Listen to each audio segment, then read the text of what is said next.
ഇന്ന് നമ്മൾ പരിചയപ്പെടുന്നത് ഒരു ബേസിക് ചിക്കൻ റെസിപ്പിയാണ്. അതായത് പാചകമൊക്കെ പഠിച്ചു വരുന്നവർക്ക് സിമ്പിളായിട്ട് ചെയ്യാൻ കഴിയുന്ന ഒരു ചിക്കൻ കറി. സാധാരണ കഴുകി വൃത്തിയാക്കിയ ചിക്കൻ വഴറ്റിയ സവാളയിലോട്ട് ചേർക്കുന്നതാണ് ബാച്ചലർ ചിക്കനിൽ നമ്മൾ ചെയ്യുന്നത്. പക്ഷേ ഞാനിത് മാരിനേറ്റ് ചെയ്ത് വെച്ചിരിക്കുന്ന ചിക്കനാണ്. ഉപ്പും മഞ്ഞൾപ്പൊടിയും പിന്നെ കുറച്ച് കുരുമുളക് പൊടിയും കൂടെ ചേർത്താണ് ഞാനിത് മാരിനേറ്റ് ചെയ്ത് വെച്ചിരിക്കുന്നത്. അപ്പോൾ ഇനി നമുക്കിത് എങ്ങനെയാണ് ചെയ്യുന്നതെന്ന് കാണാം. നമുക്ക് ചൂടായ പാത്രത്തിലോട്ട് എണ്ണ ഒഴിച്ചു കൊടുക്കാം. നമ്മളിവിടെ എടുത്തിരിക്കുന്നത് ഒരു 2 ടേബിൾ സ്പൂണോളം വെളിച്ചെണ്ണയാണ് എടുത്തിരിക്കുന്നത്. ഇനി ഇതിലേക്ക് ഒരു 2 സവോള ചെറുതായിട്ട് സ്ലൈസ് ചെയ്തതും കൂടെ ചേർത്ത് നന്നായിട്ടൊന്ന് ഇളക്കി കൊടുക്കണം.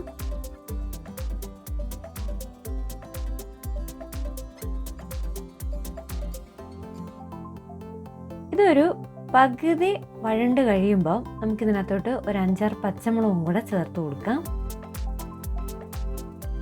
ഇനി നമ്മുടെ ഇതിനകത്തോട്ട് ഇഞ്ചി വെളുത്തുള്ളി ചതച്ചതാണ് ചേർത്ത് കൊടുക്കുന്നത്. ഒന്നും കൂടെ നമുക്കൊന്ന് ഇളക്കി കൊടുക്കാം.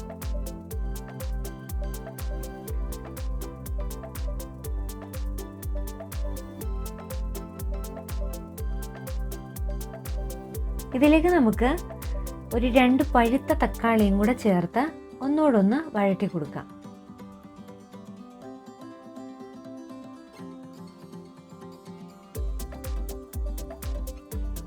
ഇനി നമുക്കിതിലോട്ട് ആവശ്യത്തിനുള്ള ഉപ്പും കൂടെ ചേർത്ത് കൊടുക്കാം.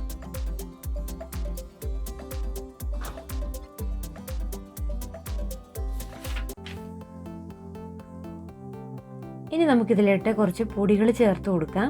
നമ്മളിവിടെ എടുത്തിരിക്കുന്നത് 2 table spoon chicken masala, 1/2 teaspoon മഞ്ഞൾപ്പൊടി, 1 teaspoon garam masala, 1/2 table spoon മുളക് പൊടി, 1 ടീസ്പൂൺ കുരുമുളക് പൊടി. ഇത്രയാണ് നമ്മളിവിടെ എടുത്തിരിക്കുന്നത്. അവരവരുടെ എരിക്ക് ആവശ്യമായ പൊടികൾ വേണം നമ്മൾ ചേർത്ത് കൊടുക്കേണ്ടത്. ഇനി നമുക്കിത് നന്നായിട്ടൊന്ന് ഇളക്കി കൊടുക്കാം. ഇതിൻ്റെ പച്ചമണമൊക്കെ ഒന്ന് മാറ്റിയെടുക്കണം.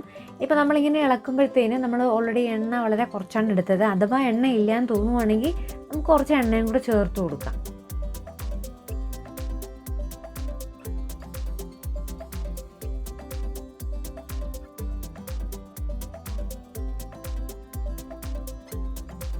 അപ്പോൾ ഇതെല്ലാം നന്നായിട്ട് മൂത്ത് വന്നിട്ടുണ്ട്.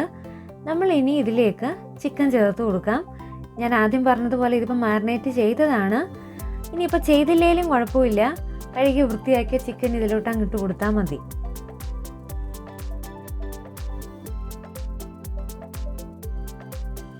ഇനി ഇതിനെ നന്നായിട്ട് ഈ മസാലയായിട്ട് ഒന്ന് മിക്സ് ആക്കിയിട്ട് ഈ ചിക്കനും ഈ മസാലയും തമ്മിൽ നന്നായിട്ടൊന്ന് ഒന്നും കൂടെ ഒന്ന് മൂപ്പിച്ചെടുക്കണം. അതായത് ചിക്കൻ നന്നായിട്ട് ഈ ഒരു അരപ്പിലൊന്ന് മൂത്ത് വരണം. എന്നിട്ട് വേണം നമുക്ക് ഇതിനകത്തോട്ട് കുറച്ചും കൂടെ വെള്ളം ചേർക്കേണ്ടത്. അതല്ലാണ്ട് മൂപ്പിക്കാതെ ചുമ്മാ അടച്ചു വെച്ച് വേവിച്ചാൽ ആ ഒരു ടേസ്റ്റ് ഒന്നും വരത്തില്ല.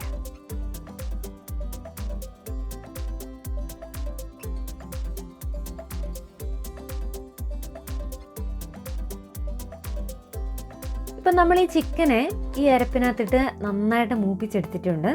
ഇനി ഇതിലേക്ക് കുറച്ച് മല്ലിയിലയും പുതിനയിലയും കൂടെ ചേർത്ത് നന്നായിട്ട് ഒന്നും കൂടെ ഒന്ന് ഇളക്കി കൊടുക്കാം.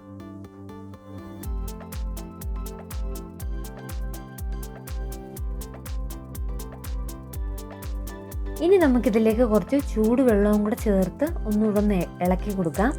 ഇനിയിപ്പോൾ നമുക്ക് ഒത്തിരി ഗ്രേവി വേണമെന്നുണ്ടെങ്കിൽ നമ്മൾ ആദ്യമേ സവോള എടുക്കുമ്പോൾ കുറച്ച് കൂടുതൽ സവോള വഴറ്റണം.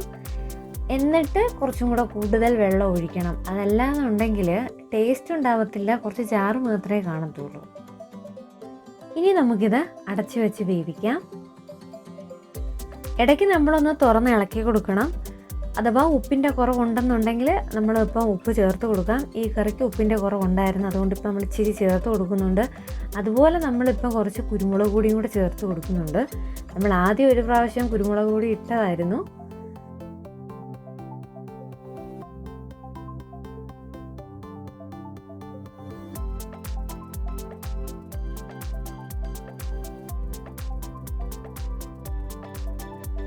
നന്നായിട്ടൊന്നുകൂടെ ഒന്ന് ഇളക്കി കുറച്ച് മല്ലിയിലയും പുതിനയിലയും കൂടെ ചേർത്ത് നമുക്കൊരു 2-3 മിനിറ്റും കൂടെ അടച്ചു വെക്കാം.